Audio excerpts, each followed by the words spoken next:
This week on The Watchman, 2017 is history, and what a year it was. Syria on fire, Iran on the march, ISIS attacks, amazing archaeological discoveries in Israel, Jerusalem's Jubilee, and President Trump with the biggest bombshell of them all. Today we finally acknowledge the obvious, that Jerusalem is Israel's capital. This is nothing more or less than a recognition of reality. This week we're looking back at the top stories of 2017, and we're looking ahead to 2018 and the coming events that will matter for Israel, America, and you. It's The Watchman. It's Christians United for Israel only on TBN.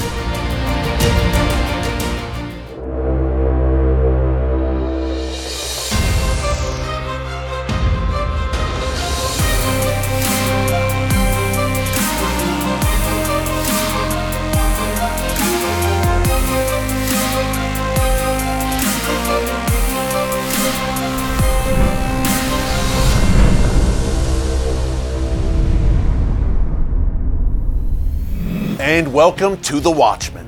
What a difference a year makes. Last year at this time, as 2016 drew to a close, the Obama administration was fresh off abandoning Israel at the UN.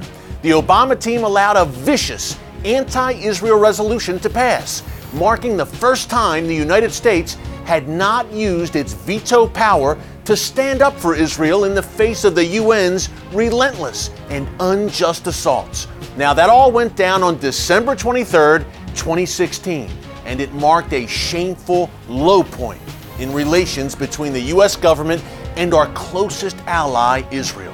Fast forward, though, to December 6th, 2017, a date that will go down in history as one of the greatest in the U.S.-Israel relationship and one of the most important days in Israel's modern history. President Trump kept his word. He not only recognized Jerusalem as Israel's capital, he also declared before the world that the United States would move its embassy to God's holy city, the ancestral and eternal capital of Israel, where it belongs. Today we finally acknowledge the obvious, that Jerusalem is Israel's capital. This is nothing more or less than a recognition of reality. It is also the right thing to do. It's something that has to be done. President Trump's Jerusalem announcement capped off an incredible and momentous year for Israel, America, and the Middle East. And this week, we're going to close out 2017 by reviewing some of the year's most important moments. We'll also take a look back at some of my favorite segments and interviews from the Watchman show over this past year. And what a year it was for Christians United for Israel. Our movement gained over 500,000 new defenders of Israel in 2017, bringing us to nearly 4 million members overall. Our leadership met with President Trump at the White House and scored several victories in Washington, D.C. with some of our key CUFI initiatives that we told you about here on the show. David Friedman, who you'll see a bit later, was confirmed as the U.S. ambassador to Israel. The Taylor Force Act, which seeks to hold the Palestinian Authority accountable for inciting terrorism, passed in the House of Representatives and will hopefully pass the Senate soon and become law. And of course, President Trump announced that yes, the U.S. Embassy would be moving to Jerusalem. Our team at CUFI helped to spearhead support for all of these measures and made our voices heard in the halls of power. You see the info there on your screen, so join us. This movement now has major momentum, and we believe that 2018 will be our biggest and best year yet. 2017 marked Jerusalem's Jubilee, the 50-year anniversary of the reunification of Jerusalem. And remember, 2018 will mark the 70-year anniversary of Israel's modern rebirth as a nation. These are very significant dates. Something special is happening.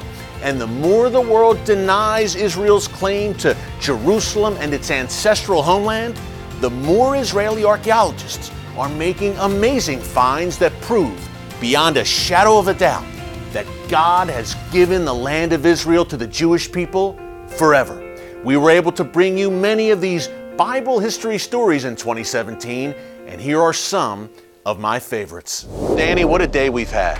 We started out in the remote Judean desert on the trail of the Dead Sea Scrolls, and now we end up at a very special place. This is the baptismal site, according to many historians, where John the Baptist baptized Jesus. But Danny, why are we here? What is the link from John the Baptist to the Dead Sea Scrolls?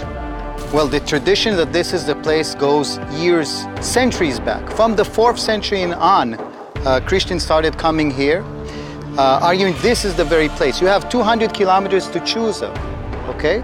But in the 1950s, the discovery of the Dead Sea Scrolls proving there's a link to John the Baptist seemed to indicate that tradition is valid, is true, because it's a walking distance from this site. It's not far from where we were investigating the Dead Sea Scrolls. Maybe a 5 hours walk. Sure.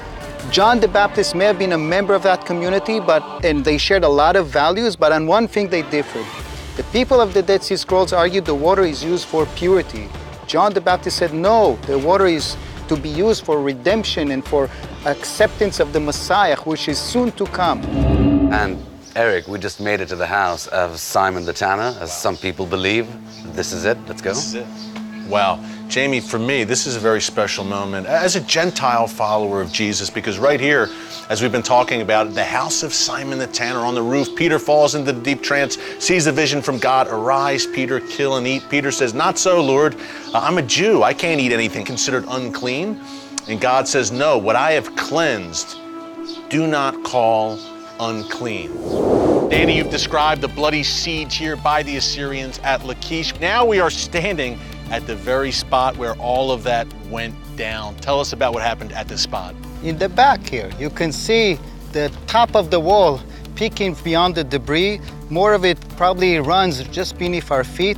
You can imagine the Judeans here terrified as they're seeing the Assyrians advancing with their battering ram. This is the very place where Lachish was taken. And that battering ram, the intimidation factor as well with those battering rams. Yes, and people that are captured in the battle are impaled, presented in front of the defenders. This was a very, very big tragedy from a Judean point of view. Yeah, big victory for Sennacherib, as you explained. He was gloating about the conquest of Lachish, but then the Assyrians sent a contingent and set their targets on Jerusalem. What came next? On the capital. The book of Isaiah, it tells the story when the Assyrians, they've exiled the kingdom of Israel, and now they come for the kingdom of Judah. And they've gone through city after city, Lachish and all the others. And all that's left is Jerusalem. The major prize, the capital city, Jerusalem. Right. Exactly. Hezekiah is the king. And Hezekiah says it in the Bible, why should the Assyrians come to Jerusalem and find much water? The water is situated outside the walls of the city. Hezekiah says we need to divert the spring to flow entirely within the walls of Jerusalem. And so they engineer this project.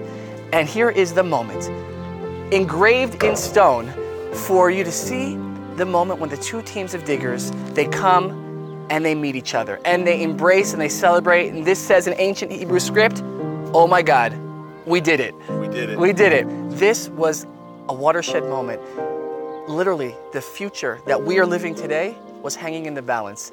And the archaeology and the Bible come together to tell this amazing story that was, in fact, real. This is the southwestern capstone of the Temple Mount. This stone is more than 2,000 years old. In the year 70, when the Romans are destroying the temple, the second temple, they cast off stones weighing many, many tons. All this area around us, you could see the destruction of the second temple. This stone is more special than the others because if you look closely at the stone, you could see there's actually Hebrew writing on the stone. Right there. And it says on it in Hebrew, Lebeit HaTikiyah, to the trumpeter's house. Now, what does that mean? Yeah. We know that on the Sabbath, going back thousands of years, where we're standing right here, this was a shopping center. You need to get your things up to go to the temple, your sacrifices, your offerings, and you would come here. Yeah, the temple's right above us. Right above us. And so what would happen? The Sabbath, of course, the markets are supposed to be closed. So on Friday, Sabbath Eve, you would have a priest standing at the very southwestern corner of the Temple Mount with a trumpet. And shortly before the Sabbath was set to begin, the priest would blow the trumpet and declare the Sabbath is coming. Yeah. Time to close your shops, last minute purchases, go home and get ready to accept the Sabbath. Time for Shabbat, pack it up. Exactly. First, it says the second year of the revolt, Shnat Shtayim in Hebrew. And the revolt, for so people know, 66 AD or CE to 70 Yeah, AD. exactly. About So 4 it's years long. 4 years long. So this Temple was is destroyed in 70. in 70. Yes. Yeah. So the most common coins are the second year coins that we find here. Okay. It says Shnat Shtayim in Hebrew, the second year, which means the year of 67, 3 years before the destruction. People still held this coin during the year of 70. And in the other side, you have the propaganda, the goal of the revolt itself, which says Chirut Zion in Hebrew, which is the freedom of Zion. For the freedom of Zion. Yeah. That was the goal of the revolt, to free themselves of the yoke of the Romans, the oppression of the Romans. Yes, exactly. Now, I have to say, I had a lot of fun doing those stories. It's amazing to see how God is revealing the undeniable truth about Israel to the world. And here at Kufi, we get to be a part of what God is doing in the world today through Israel. Wow. Well, coming up after the break, the threat of Islamic terrorism continued in a major way in 2017. We'll show you some of the most important developments with ISIS and Iran up next as we take you to Syria, Lebanon, London, and beyond. Don't move. With over 3.5 million members, Christians United for Israel is the largest pro-Israel organization in America. And for Zion's sake, we will not remain silent. We won't stand for the lies and political attacks that threaten Israel's safety and the future of the Jewish people in their God-given homeland. We want you to join us in this sacred movement. The Jewish people are not alone. Christians United for Israel, I want to thank you for standing up for Israel. I want to thank you for standing up and being counted. May God bless you all. Thank you. Israel needs you to take a stand. Join Christians United for Israel. Make your voice heard and be remembered as a defender of Israel, the apple of God's eye.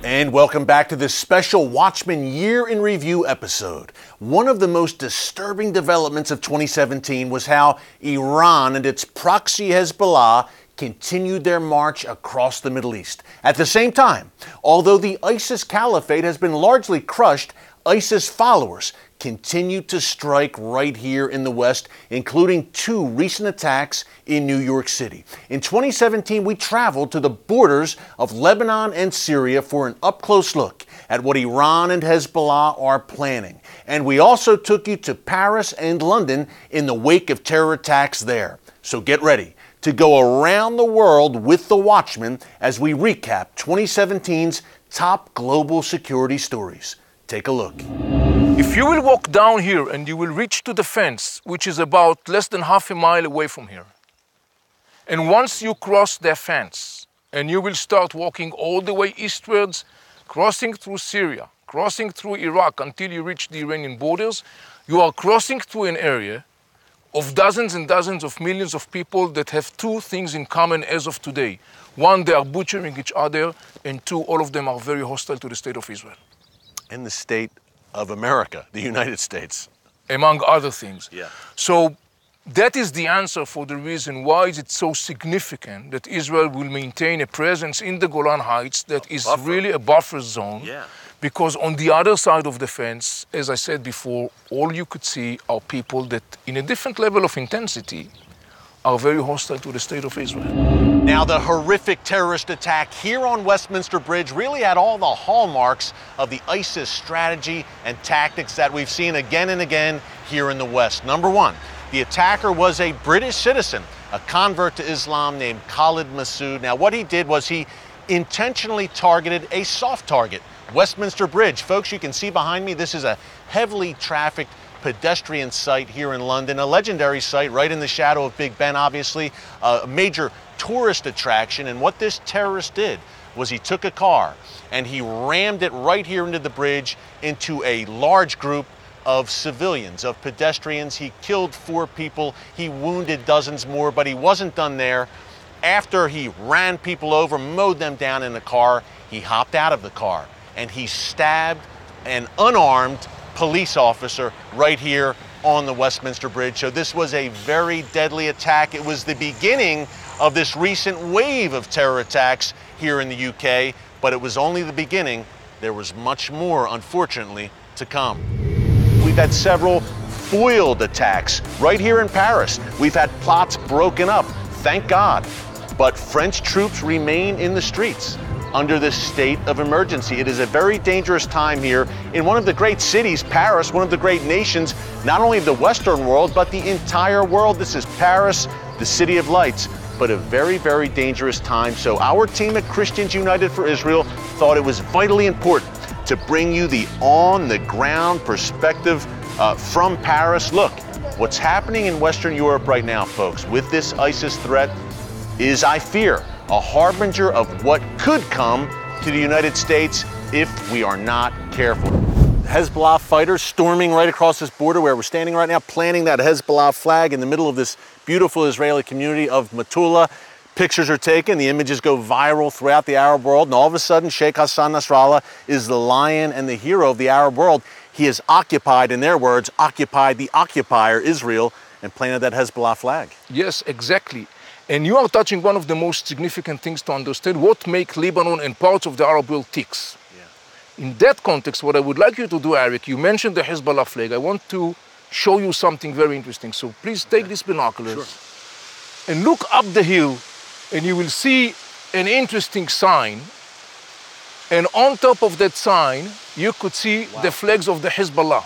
Yeah, Avi, I see, staring right at me through these binoculars, I see the Ayatollah Khomeini, the leader of the Iranian Revolution, and I see the Hezbollah flag a few yards from where we're standing right now. Correct. And I see a Palestinian flag, by the way, as the viewers at home can see as well.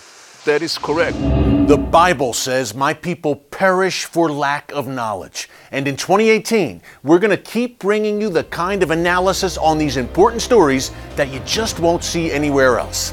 Well, up next, the Newsmakers. We'll look back at some of our favorite interviews from the past year, including some amazing predictions about Jerusalem. Stick around. Israel faces growing threats on all sides. Hezbollah, ISIS, Iran, and Hamas never cease their attacks. But God has raised Kufi up at this moment in history to stand between Israel and those who seek to destroy the Jewish state. Israel's enemies are on the move. As dark clouds gather on the horizon, tell the world you proudly stand with Israel.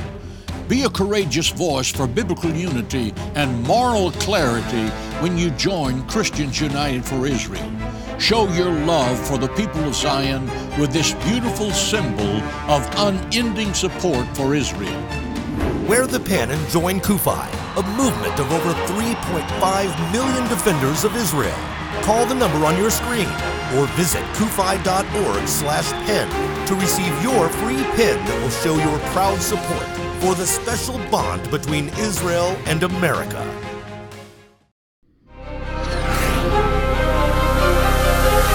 Welcome back. In 2017, we were able to interview some of the biggest names in Israeli politics, not to mention quite a few leading voices right here in America about the issues that matter to you as a supporter of Israel and a follower of Jesus. It's time to look back at some of our top interviews of 2017, starting with two very special predictions about Jerusalem that came true. President Trump talked a bit during the campaign about possibly moving the embassy to Jerusalem. Is that still on the table? Is that something the administration is still considering? It's certainly on the table. The president, in his comments when he signed that initial waiver in June, made it very clear that the embassy will move. It's not if, but when. And I am convinced that during his term, the United States will recognize Jerusalem as the undivided and eternal capital of the state of Israel. I am convinced that will happen. That's a priority for me. It's something I consider to be extremely important. And I also think it's important for the entire world. I think people are waiting for this to happen, and once it does, I suspect that many other nations will do the same.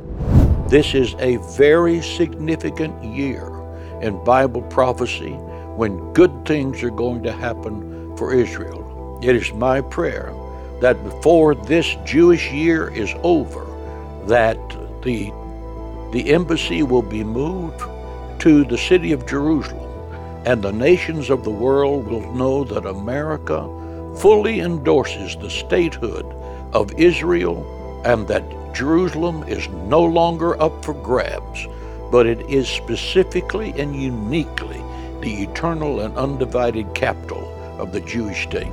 Iran is the world's largest state sponsor of terror. Iran openly called for the destruction of the state of Israel. It's a genocidal regime. Iran is complicit in the murder of 500,000 Syrians. It's trying to establish air bases, ports in Lebanon, Syria to create a land bridge between Iran and the Mediterranean. It's taken over Iraq. It's supporting Hamas to the west of us. It's in Yemen to the south of us. Every which way, Iran is aiming to take over the Middle East, and the Iran nuclear deal does nothing to stop that. On the contrary, it frees up hundreds of billions of dollars in sanction release and makes this regime very wealthy. Iran is working with North Korea with nuclear capability, capacity. North Korea more so looking at the delivery means. Iran is looking at the actual nuclear weapons capability and technology. And then we also have to understand that Iran is funneling a lot of this money to Hamas or to Hezbollah and what have you. You want to talk about the real Russian collusion? Look at what is happening between Russia and Iran, with Hezbollah, the collusion between China and North Korea, and all four of them together. We have a very basic mistake made by many countries. When they think that, all right, now we have the rebels in Syria are fighting against Bashar al-Assad, so the enemy of my enemy is my friend. It works in English, it works in Hebrew, it doesn't work in Arabic. In Arabic they say, أنا وأخوي على بن عمي وأنا وبن عمي الغريب, which means me and my brother against our cousin, and me and my cousin against the stranger. We shall always remain strangers. We, I mean the Americans, the Europeans, the Christians, the Jews, the Israelis, we shall always remain strangers. We better don't forget it. Just as it says in Ezekiel 37, the dry bones live again. So you see life in this country. And now it is a vibrant economy. It is high tech. It is medical technology on the cutting edge. Many of the things that we enjoy in the United States come from this. You only can explain Israel in the context of God has his hand on this country. Up next, now that we've taken a look back at the past year, it's time to look ahead to 2018. Find out what comes next for America, Israel, and the world after the break. It's The Watchman, it's Christians United for Israel, only right here on TBN. In 2017, we made Israel stronger and her people safer. 500,000 new defenders of Israel took their place as watchmen on the walls of Jerusalem. Because of you, we transformed hundreds of pastors, students, and millennial leaders into passionate defenders of Israel through Kufi Israel trips. We shared Israel's story with over 1.7 million people daily on social media. Kufi members passed historic anti-BDS legislation in Texas and in Nevada. Tens of thousands of Kufi members helped Ambassador David Friedman win his Senate confirmation battle. Kufi leadership met with Vice President Mike Pence and President Donald Trump in the White House. 5,000 Kufi members spoke up for Zion's sake at the Washington, D.C. summit. Now, get ready for 2018. We're just getting started.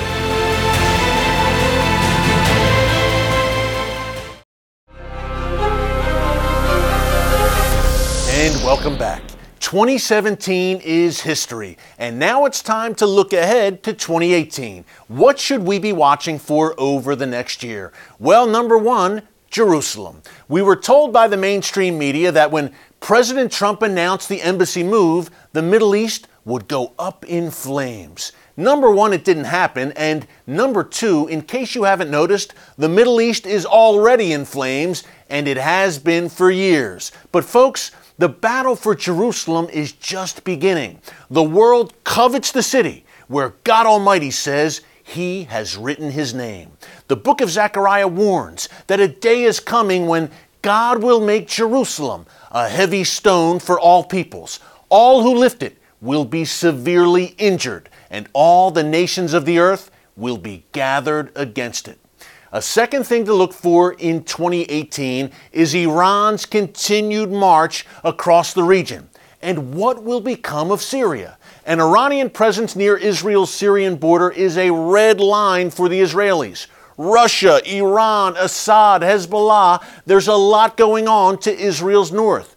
And it is a powder keg. Same with Hamas and Gaza to the south. Here in the West, we also need to be aware of these developments because what happens in the Middle East does not stay in the Middle East. We have these continued ISIS-inspired attacks against Western capitals, and Israel's enemies are America's enemies. So, we live in perilous times, without a doubt, but we also live in Bible times, and God is doing amazing things in Israel. No weapon formed against Israel will prosper, and as followers of Jesus, we are grafted in to this modern-day miracle called Israel. We've got big things lined up for 2018 here on the Watchman Show and at Christians United for Israel. You see the information there on your screen. So join our movement now and be a part of the great Bible story that God is about to write in 2018. If not us, the body of Christ, then who? And if not now, when? Thanks so much for joining us here on the Watchman in 2017. Happy New Year! And we look forward to bringing you more of the cutting-edge truth in 2018. Until then, God bless you. And remember, never hold your peace.